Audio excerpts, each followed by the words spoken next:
Here's Marty. We'll go over it again. This is the donkey ears, part of the Sansevier family of plants, which are quite common as houseplants. You see a lot of them all over the place. Some of them are called snake, some of them are called this, some of them are called rope, some of them are other things. But the most popular one is it's like an open leaf like that. But this particular one is the donkey ears. And what it does is it actually looks like a donkey's ears once it is full grown. I have one back there, but I was just getting ready to throw this plant out, and when I pulled up and I found this one sitting in the back, I said, okay, let me just do my next video on this. So this way, whoops, what the hell was that? Something, as long as it wasn't on me.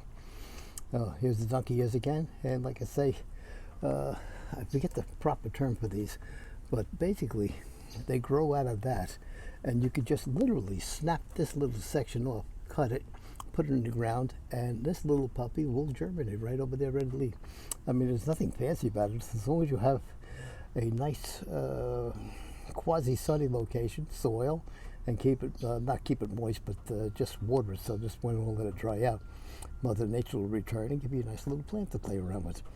And if you like donkey ears, I liked them when I first got it, but not too crazy about it because they get huge. I had them in a 5-gallon pot, and that little puppy just grew like hell.